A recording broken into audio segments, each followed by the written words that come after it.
Hi, this is Carol, and you're listening to Analyse Asia, a podcast dedicated to dissecting the pulse of business, technology, and media in Asia. Joining us today is John Russell, a longtime friend of Analyse Asia who has been coming onto the show since 2016. Welcome back, John. Hey, Carol. Thanks for having me again. For those of you who don't know, John is a technology reporter and editor who has been based in Southeast Asia for a long time. If I remember correctly, you were first with the Next Web and then with TechCrunch for about 5 years, right? Yep, that's right. So coming up to, I guess, almost 10 years probably, which is quite some time. 10 years in Southeast Asia? No, I've been in Southeast Asia for longer than 10 years, but as a reporter, almost 10 years. And since you last appeared on the show, you have left TechCrunch and joined The Ken. So can you tell us a little bit more about The Ken and what is your new role there? That's right. So it's almost, I think it's a year next week. So it's been quite some time already. So the Ken is a subscription media outlet. So it began in India 4 years ago. Essentially, what we do is we don't cover any of the day-to-day news that you'll see, sort of company announcements or other such things. We just publish feature-length stories. So I guess around the 2,000 word mark, usually looking at all kinds of different things that are going on. So it could be about a news announcement that came out previously that maybe perhaps wasn't explained fully, or it could be about some trends or anything really that's sort of beyond the day-to-day news that you'll see as a reporter. And we just publish one story per day. So the idea is people sign up. We have one free story per week. For those who are paying readers, they get access to a story every day. And that's been going on in India for about 4 years. And so when I joined the Ken 1 year ago, that was to launch a subscription in Southeast Asia. And we did that in March, which was also when the COVID outbreak happened. So it was quite a challenging time to launch a media outlet, let alone one that was obviously paid. But we've been going for about 3.5 months so far. And there's 5 of us based across different parts of Southeast Asia. So I'm in Thailand,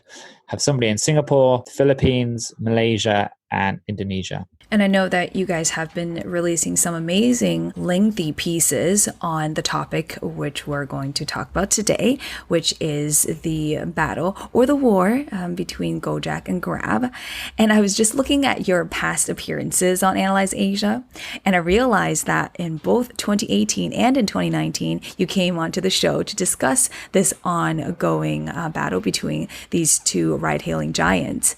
We covered Grab's acquisition of Uber Southeast Asia back in 2018. And then in 2019, we talked about Gojek's financing, which made it almost a decacorn last year, and how both of these companies were trying to establish themselves as super apps.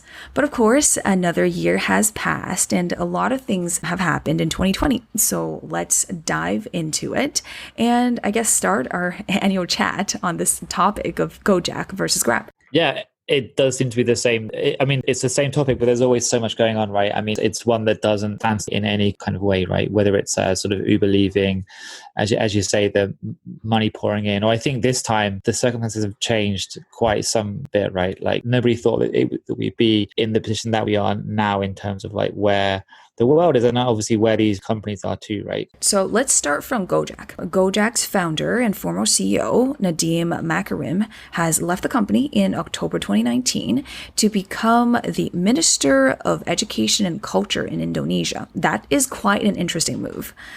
To leave a rising tech company that you founded to start a career in politics, essentially. That's definitely not something that I've seen in US or China tech spaces, I must admit.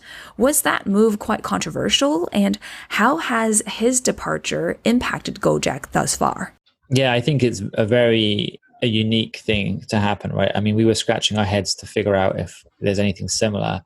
And I guess there's probably when executives have been at a company for a long time, maybe they've been CEO, they become president, they're sort of on their way out. They've done that. But as you say, it's very rare for somebody in their 30s, right, who founded a business that's still in its early days to go. But I guess talking to a bunch of people, it seems like Nadeem always had an interest in going into politics. It's something that his family has background in. And I think that the general consensus is that, as the founder of the business and the figurehead of the business, he's always going to have input into the company anyway, right? So even if he's not there on a day-to-day basis and he is doing something else, I think he's always in communication with the other co-founders. I think that his influence is always going to sort of be there. So I guess it's not as drastic maybe as it sort of sounds, but he definitely did stamp his image on the company in terms of who they hired, ideas they went after. A lot of things came from him. And so I think that now it's a bit different and the management setup is a bit more, how should we say, structured, I guess, right? Where decision making is, from what I can tell, a bit more shared inside the company. Whereas I get the feeling that certainly in previous days, if Nadeem wanted to do something or hire somebody, then he could basically do it, right? So, I mean, is that a good thing or a bad thing? It's hard to know, but I guess his influence is is still there, and maybe the structure of the business has evolved to a place that it probably should be now if they're, as you say, a $10 billion company, right? Do you think it's a positive impact that his move into politics has had on the company? I think it's probably still early to know, right? I mean, it's only been 6 months plus probably. So it's kind of early days. You can definitely see that there have been some changes, right? So in the last week or so, Gojek just rebranded their pan-regional business. So they used to have different business units in each country. They were branded separately for local consumers. They were also inside a separate app. But now Gojek has condensed all of that. They're using the Gojek name across all their countries and the same app. And I think that's something that you could definitely say appears to come from the new management team. So I guess their decision making after he's left is beginning to come to the fore now. But obviously it's hard because I think the global pandemic has had an impact too. So it's hard to say what moves they'd have made if that hadn't happened. So what really is down to him not being there and what is down to them having to do certain things given the state of the world at the moment. Understood. And you just mentioned that Gojek does have operations in, other countries in Southeast Asia. And we know that they have been trying to expand to other countries in Southeast Asia for the past few years now, but that hasn't gone too well, has it? Can you talk a little bit about the challenges that they have been facing in their expansion out of Indonesia while, having to deal with competition from Grab in their own backyard?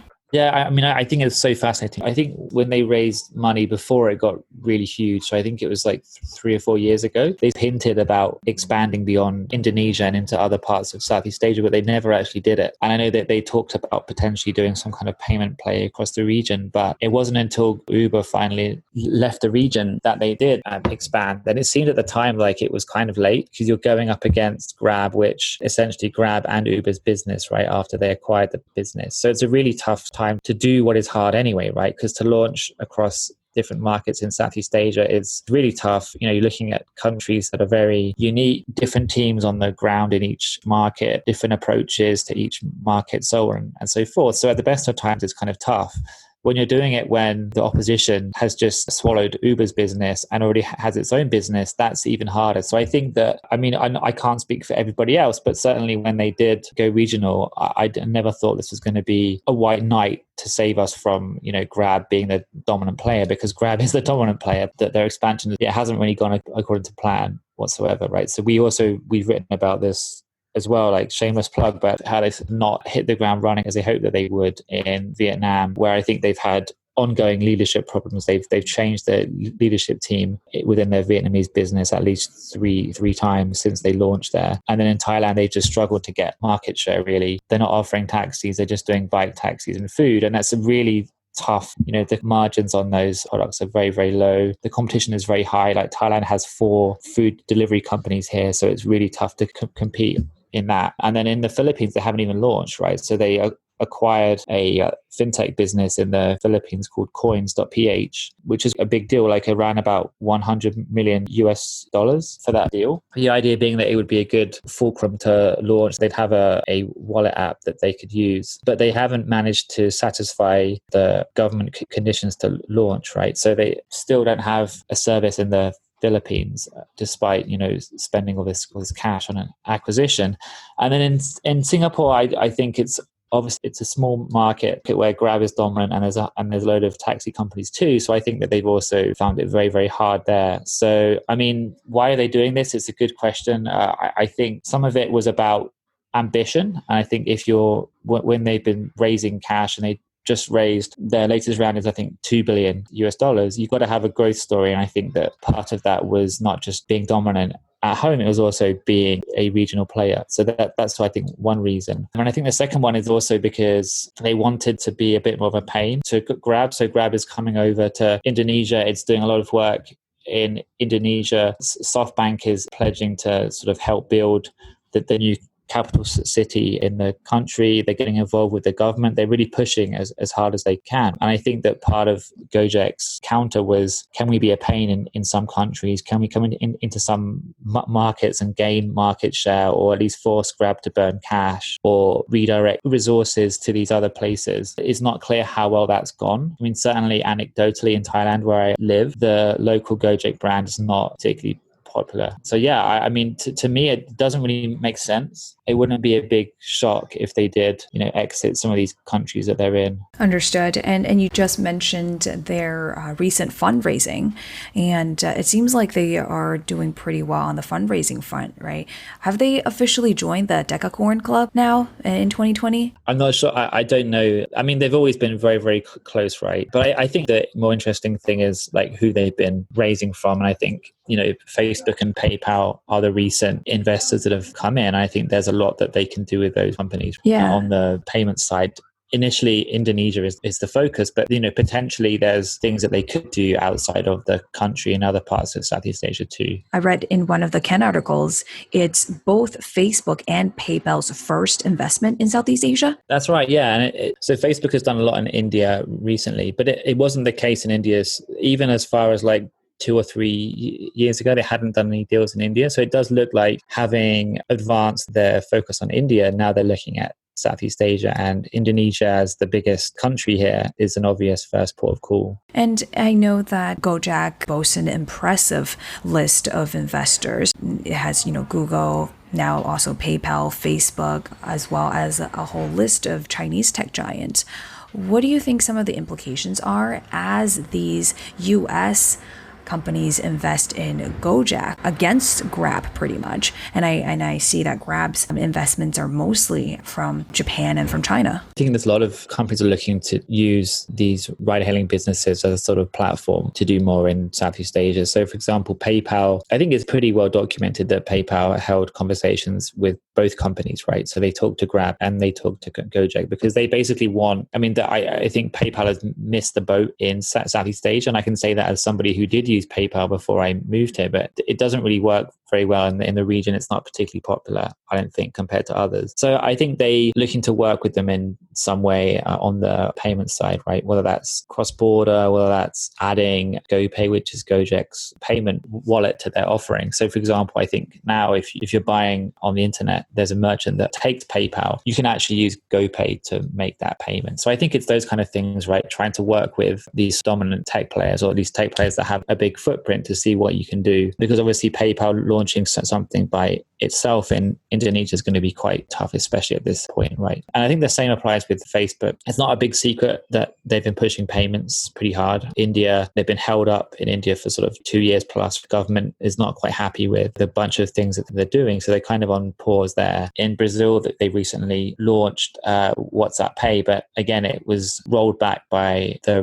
regulators there because there's concerns around data and how it's being used and so on. So I think partnering with someone like Gojek alleviates some of those concerns, really, because you're working with a local player. I think there's been a lot of news coverage that this partnership will probably not be exclusive. So I think Facebook is looking to work with others on WhatsApp Pay. So it could be there's a deal with Grab also further down the line, which, it's a good question. What does that mean when you're an investor in Gojek, but you work with Gojek and its arch nemesis company? So I think those questions at the moment, we're not sure what's gonna happen, but it's certainly an interesting period. And of course, given the current climate, we cannot avoid the question, what has been the impact of COVID-19 thus far on both Grab and Gojek? At the most basic level, they both cut back, right? So they've both laid off staff. Top of my head, I think Grab was about 5% and Gojek was about 9%. But I think in general, they've had to streamline businesses. And so Gojek has closed down one of its lines, which was on-demand services. So stuff like a massage and other kinds of like salon and such services on demand has closed down, even though apparently it was actually a profitable niche for them. And they had sort of 50,000 plus merchants using the service. So I think that's interesting. I guess the growth,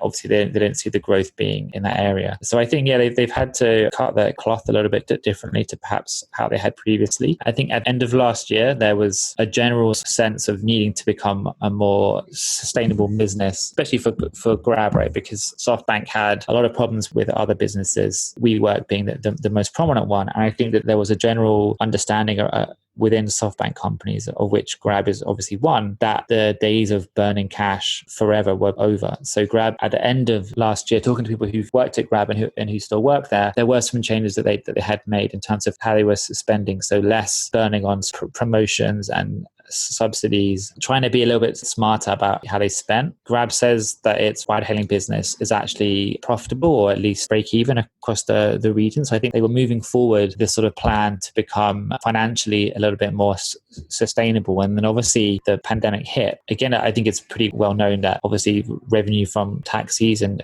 general transport died, right? Because everyone's staying in and nobody's going out. And orders for food went up because everyone needs to be fed, and it's a very easy way to get your food in without having to leave the house. But I think what's important about that is that the transport business had become reasonable for Grab, right? They weren't burning as much cash there as they had done previously, but food delivery wasn't at that stage. And I think it's still a very capital intensive business.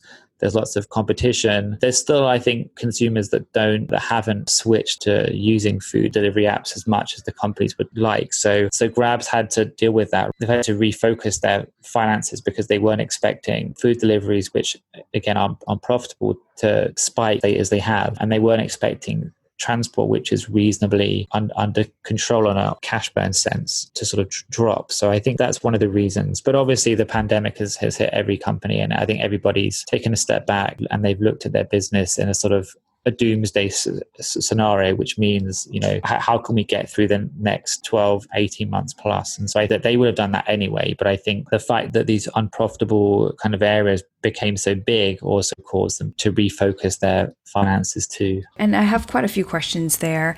I actually have friends who are impacted by the layoffs from one of the two companies. I won't say which one. Oh, really? Yeah, that's right. Have you taken a look at the approaches taken by both of these companies in the way that they, did the layoffs? Yeah, I mean, so there were rumors about this for such a long time, which obviously both companies denied, but we'd heard that they were letting people go in small numbers to avoid making it look like they've been laying people off. But it was funny because in the true sense of the fact that they often follow each other with sort of new features on other such things, their layoffs came a week apart, right? So Grab was the first one and then Gojek was afterwards. So it did almost look like Gojek was saying, I guess we should do it too, right?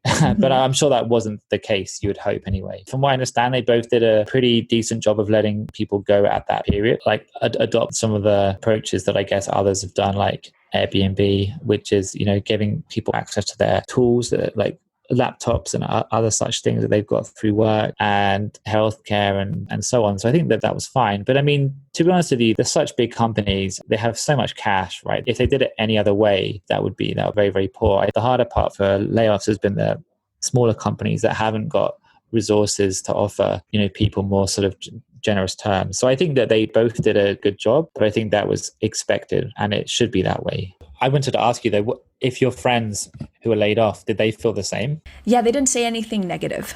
Yes, I would say so. Yeah, I think that's what I'd kind of heard. And you mentioned about the shift from ride hailing to food delivery. I know that Ken also did a piece on Meituan Dianping's Q1 earnings and also highlighted lessons that Gojek and Grab could learn from the Chinese super app. Can you share some of these lessons with us?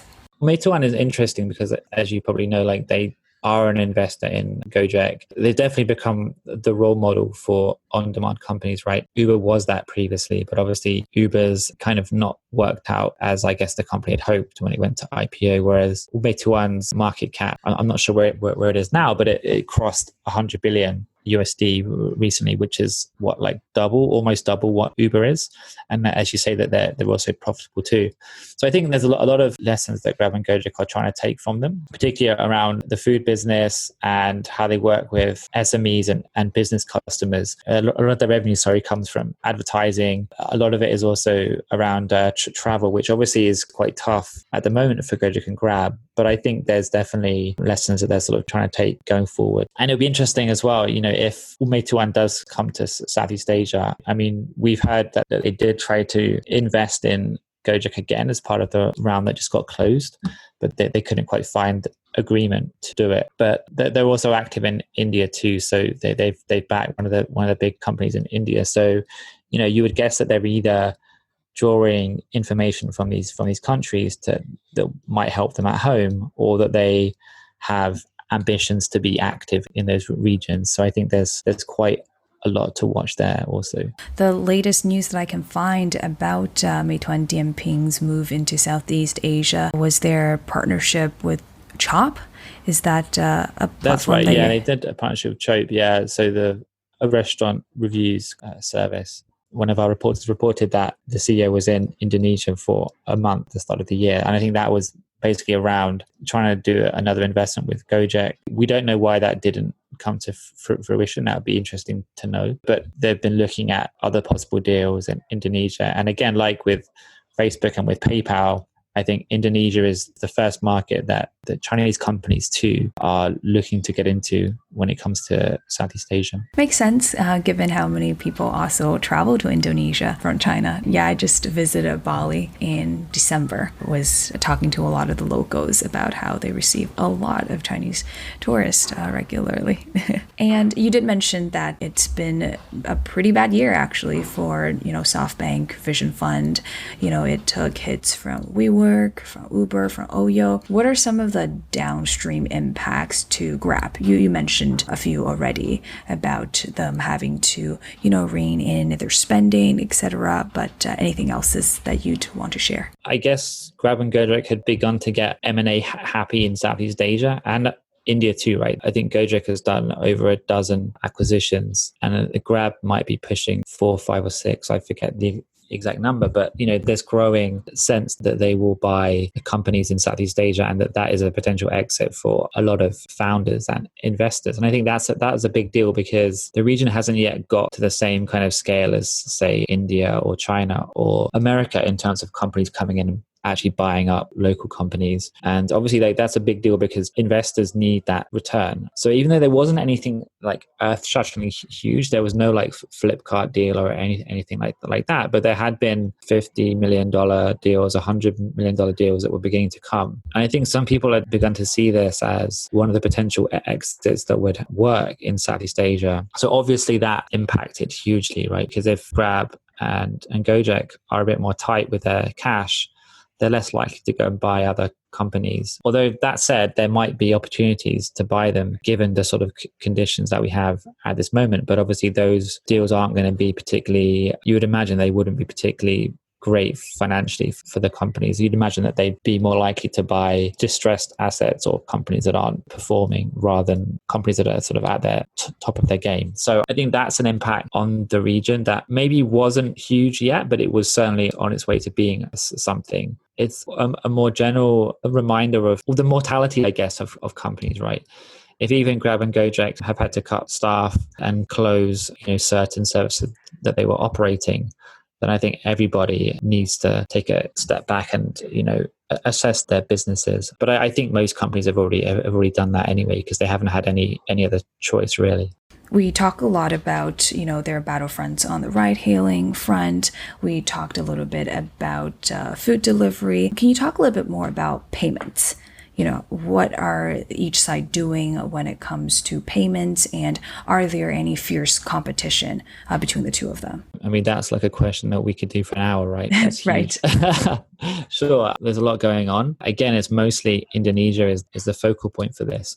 And I think that's not just because of the size of the market, it's because the government has been involved in digital transformation, right? So they're trying to push these policies that will bring some of the processes that are happening in the country to the digital era. And I don't think, I mean, obviously Singapore has done that for some time, but there's not really any other country in Southeast Asia at that stage, particularly with the government being involved, right?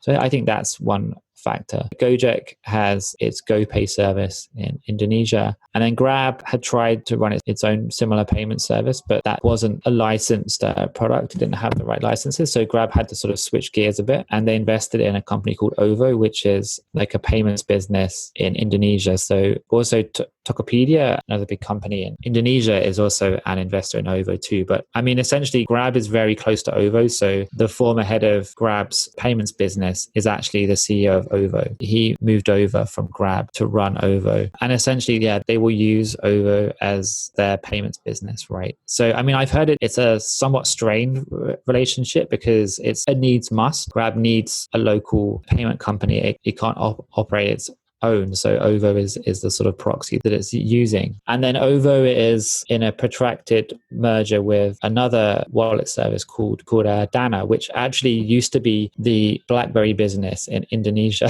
So it's quite convoluted, but essentially Alibaba Ant Financial is an investor in this Dana business. So when Ovo and Dana merge, which apparently according to media reports is going to be soon, you'll have this entity that includes Grab, Tokopedia, and Alibaba as investors, and then you're up against GoPay, which obviously is backed by, as we've mentioned, Facebook, which is planning to launch WhatsApp Pay in Indonesia, and also PayPal. There's quite a lot of companies now that are sort of gathering behind a couple of payments businesses. So it gets quite fascinating at this point, right? And I think once the Ovo deal goes through, you'll see the competition is going to get even more fierce, which is kind of interesting. But I think outside of Indonesia, it's a lot harder to call. And even though obviously Grab is present in 8 countries and Gojek has 4, they don't really have particularly strong payments business outside of Indonesia at this point. But I'm quite convinced that either, well, depending on how the pandemic goes, but there'll be a focus on sort of countries like the Philippines and Thailand and Vietnam, where there's obviously a huge consumer base and payments hasn't really gone digital yet. So there's an opportunity to make that change happen. Do you think their work will just remain in, payment processing for the services that they offer, for ride hailing, for food delivery, paying for these services, or it will go beyond just that? For example, I'm looking at my Didi app.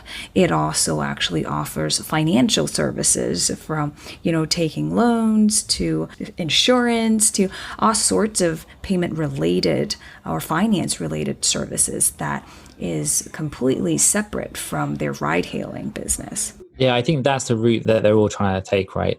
They want to emulate that approach. It's Indonesia focused at this point because that's just where there are more people, and the market is more attuned to this kind of services. That's the goal, right? Particularly Grab wants to be in the 6 core markets in Southeast Asia, and it wants to offer services beyond just payment, right? So insurance, loans, other kinds of financial services. They've applied for a digital banking license in Singapore. They have a JV with Zhong'an, right? One of the Chinese insurers is they have a Yes, that's right. They have a JV, which is, I don't think it's up and running yet, but that's a digital insurance play. They work with another one called Chubb. I think at the moment it's kind of focused a bit more on the driver community that they have, because there's money going in and out on those accounts, and so they can gather the data to make those choices more easily. But also too, these are people who are already using Grab's apps for some kind of financial purpose, right? I think convincing consumers is going to be a lot harder, but I mean, that's certainly the goal that Grab has. Mm-hmm. As for Gojek, it's kind of harder because they don't have a strong position outside of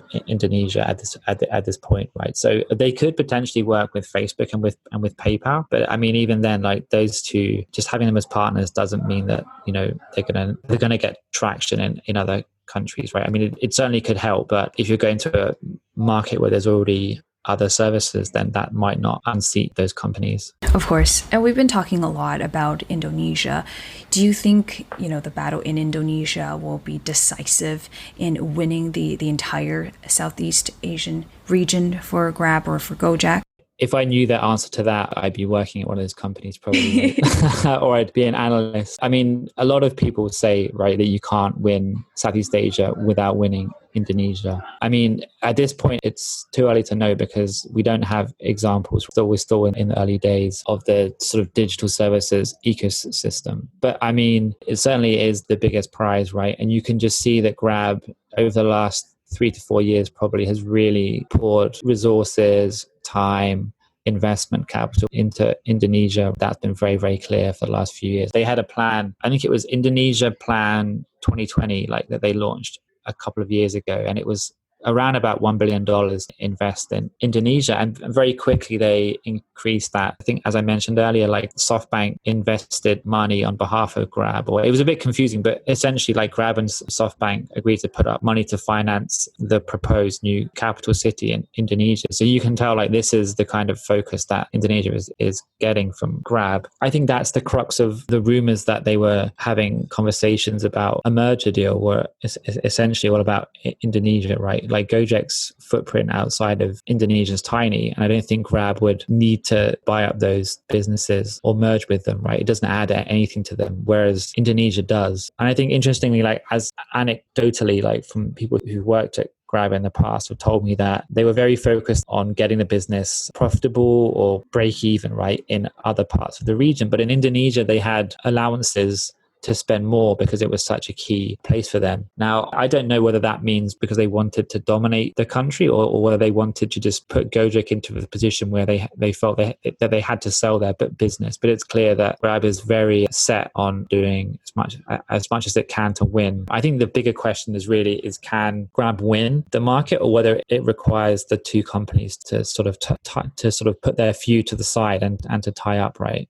A merger deal. So Indonesia obviously is the focal point, but how does the fight end? I think that's the big question. And yeah, like I can't answer that, and I don't think anybody else can answer that because there's so many different variables and outcomes, right? But it's definitely interesting to watch two companies fight when sort of they're both very, very tired, right? By that I mean that, COVID has sort of sapped them of their power to spend like they had previously. So they have to sort of fight with smaller punches or more tactical punches. I think that's something that'll be interesting to see this year and probably early part of 2021 too. Yeah, and that leads to my last question on this topic, which is, what do you think will the key battleground be for them in 2021? Because 2020 is kind of just like a write-off these days. Yeah, it is, isn't it? I mean, the obvious answer is Indonesia, right? It's obvious for a reason. I do think that the Gojek either needs to get out of other countries or actually get serious about them, right? So I'm kind of interested to see in 2021 what happens. And like one question is, are they serious about being a regional company, right? Was this a thing that Unadim, who we mentioned earlier, like he left the company, he would oftentimes make decisions based on gut feeling. Was this one of his calls where he said, let's just expand? Or is there actually a strategic angle to it? And so I think that's a question that will probably be answered potentially, in 2020, but certainly by next year we'll know, right? And as I say, my hunch is that they're going to exit these markets because it doesn't really make sense for them financially. I'd say the other thing, that's interesting is investors that are coming in, right? So we've already seen, the who's who of the internet in so many ways, right? You've got Tencent, you've got Google, you've got JD, you've got Facebook and PayPal. I think there's going to be more and more of these companies coming in and taking a position on either Grab and Gojek. And I think that's interesting because they want to be super apps, right? But they need some help doing that. And I think who you recruit is going to be very important to what you can do. So I'd imagine that Facebook and PayPal doing an investment in Gojek has opened up the potential for other companies in the US that maybe hadn't thought about doing deals in Southeast Asia to actually do those deals too. And that makes me look forward to our conversation in 2021. And now I want to shift gears a little bit. You've written a lot on media streaming companies, as well. Companies like, I'm not sure if I'm saying this correctly, HOOQ, HOOQ from Singapore, and iFlix from Malaysia. COVID-19, unfortunately, has led to HOOQ being shut down and iFlix being acquired by Tencent. What are some of the key learnings from HOOQ's downfall and iFlix acquisition? I mean, I think these companies have been like on the hook for some time. I mean, they've been, oh, that wasn't deliberate, but I'll take it. I must say, I quite enjoy all of the names of these articles that you guys come up with. They're so witty, and yeah, the headlines. Sorry, I I just can't take chuckle. much credit. Yeah, we have an amazing team, an amazing desk team that helps to edit our stories, and the titles are really, they're probably the hardest thing about what we do, right? Definitely the funniest part. I Well, love that's it. good to know. I'll pass that feedback on. They'll be quite pleased. But yeah, I think, I mean, these companies, they've been living on borrowed time for a long time. To do streaming is insanely hard, right? Especially in Southeast Asia, where nobody is really paying for content in anything like the same way that they are in the US or Europe or even China, right? I know the models are a bit different in China, but at least people are actually paying. So I think it's been really tough. I think they didn't have a clear offering that was separate to what Netflix does. They basically, at first, before Netflix was in Southeast Asia, they basically used the Netflix playbook, right? So they bought up Hollywood content, a little bit of local content. They offered it at a cheaper price. And then when Netflix came to the region, they sort of panicked. They bought up content from Southeast Asia and from Korea and Japan and went as a local angle, right? And when that didn't work, they began to do advertising. And when that didn't work, they ended up closing. So I think from the get-go, it's been tough. iFlix raised a lot of money from investors, I think $300 million. And I think as part of the process of raising money, as we said with Gojek, is that you have to show something for it. And I think that they forayed into the Middle East and into Africa and these kind of things that really just, took their eye off the ball. They lost their focus. They became a little bit too big. And so in the last year and a half, they've closed down those businesses and they've basically gone back to what they were before, which was like Southeast Asia's streaming company. So I think that was tough for Netflix and it's not a good exit for them, right? They haven't, they raised $300 million. Undisclosed exits don't tend to be great. Mm-hmm. And then they've also had some kind of interesting dynamics for the deal, which is, there's some kind of special vehicle that was created to hold the asset that was sold. There's lots of debts that they owe people too. There's a whole lot to get into. Again, could talk for hours on this one, but essentially the model just doesn't really work in Southeast Asia if you're just doing Southeast Asia, right? And I think the model doesn't work if you're raising venture capital because the exit expectation is too high. Now, HOOQ obviously was owned by Singtel, so you think to yourself that maybe they had some kind of a fighting chance, right? There's no investors that are seeking an exit. It's funded by a telco, and they had content partners as founding investors too, but that also went wrong because really Singtel was quite restrictive with what it allowed HOOQ to do, who it allowed HOOQ to work with, so on and so forth. But I mean, essentially the same thing, right? Consumers don't really want to pay. It's not clear what you're paying for. It doesn't really work. That's my very, very brief summary, right? I mean, as you say, we've written at least 3 stories on this stuff. So there's a lot more to get into. But I think it's just really hard. I think it works best probably if you're a global player and you come into this region and you're prepared to lose money for a while and you're prepared to target paying those who are the sort of top 2 or 5% who will pay $10 per month. I think trying to make a business off of people paying $1 here, $1 there is going to be really, really hard. So I think, Netflix, you've got Disney Plus coming into the region. HBO is here now. WeTV is the Tencent business that's here. You've got iQIYI. There's a whole bunch of companies that are not just in Southeast Asia. And those are the ones that I think have the best shot because they have greater amount of money to buy content. And they also have the cash to burn here, right? Whereas I feel like iFlix and HOOQ just didn't have the same luxuries that these guys have. Yeah, no, thank you for the brief answer to my question. And of course, our listeners can check out articles at the Ken if they want to learn more. And here I want to cue another article, which is the 7 takeaways from COVID time digital winners and losers in Southeast Asia. Can you share some of these key takeaways from the COVID-19 pandemic in Southeast Asia? I would say this is a data story that we did recently, and we try to let the data tell the story, right? I mean, I know that sounds obvious, right? But it's easy to go into these stories and think I want to take a look at this company and that company, how are they doing? So we just got the numbers for a bunch of different things. And I think I was quite surprised that TikTok was doing as well as it has done in Southeast Asia, right? I mean, obviously their ByteDance is going after international markets. India, they've just been blocked, but India was a big focus. The US obviously is a big focus. And I think it's down to the reason that Southeast Asia is probably somewhere behind those two. And yeah, the numbers that we looked at showed some crazy growth on the TikTok side. It also showed TikTok closing the gap with YouTube in Southeast Asia, which to me is really, I'm quite surprised because YouTube is so popular here. It's universally popular here. I actually wondered if the data was actually wrong at first because it didn't really seem to make any sense whatsoever. I do think that there is demand for shorter videos here, which TikTok is obviously serving. I think the pandemic actually, they had across the region working with influencers, this kind of thing, that got put on hold during the pandemic. But I think that's also boosted them because they've managed to find an audience of people who maybe wouldn't have got into the app, but they've been stuck at home all day and they're spending like X hours on the internet, and they've obviously found the app and they've got into it. So I think there's been good bits and bad bits for TikTok. But yeah, what other findings to me was, I mean, they're all interesting, right? Obviously, we wouldn't have done the story otherwise. The TikTok thing was a really big shock. I think games obviously are universally popular. And again, Facebook just continues to own Southeast Asia. So all of its apps are insanely popular, whether it's the Facebook, the social network, whether it's Facebook Messenger, the messaging app, whether it's WhatsApp, even Facebook Lite and the Lite version of Facebook Messenger too they're all inside the top 25 most downloaded apps during the first half of the year. So, I mean, you can say what you like about Facebook. And personally, I don't have an account there. Any people, obviously, there's a lot of controversy around the type of content that goes into Facebook, how they manage user content and so on and so forth. But the fact is, like, they're still insanely popular here. They're used by so many people. It's crazy. Personally, I must say that I'm not surprised at TikTok's growth, given how much time I've spent on the app just during pandemic.